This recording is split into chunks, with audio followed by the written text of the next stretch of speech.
Somewhere in the South Atlantic, on a ship carrying 147 people from 23 countries, a man was already dying. No one knew it yet. This is the story of a real outbreak, one that began not in a crowded city, not in a wet market, not in a laboratory. It began on a road trip through South America. And then it boarded a ship. On April 1st, 2026, the MV Hondius, a Dutch expedition cruise ship, departed from Ushuaia, Argentina, one of the southernmost cities on Earth. Its itinerary read like an explorer's dream. Antarctica, South Georgia Island, Tristan da Cunha, St. Helena, Ascension Island. 147 passengers and crew, 23 nationalities. A voyage to the edge of the world. To understand what happened on that ship, you need to understand what hantavirus actually is. Hantavirus isn't new. It's ancient.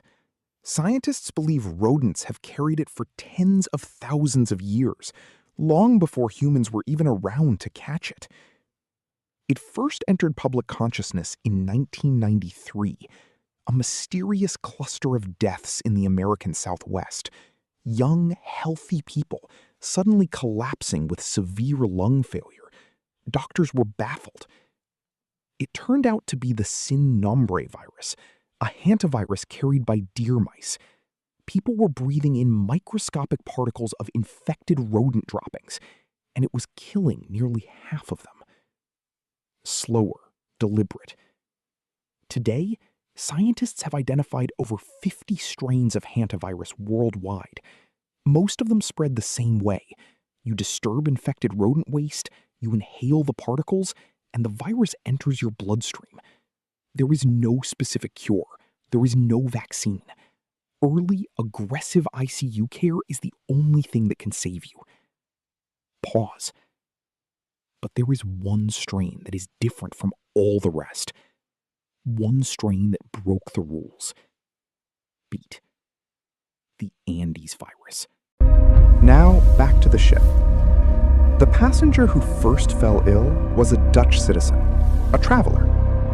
Before boarding the MV Hondius, he had spent 4 months road tripping through South America, Chile, Uruguay, and Argentina. He returned to Argentina just 4 days before departure. Somewhere along that road, in a cabin, a campsite, an open field, he encountered the wrong rodent, or its traces, a particle, invisible, in the air. He breathed it in, and he didn't know. The ship sailed. Days passed. The passengers visited Antarctica. They photographed penguins and icebergs. They celebrated in the dining hall. And then, on April 11th, 10 days into the voyage, the first man died.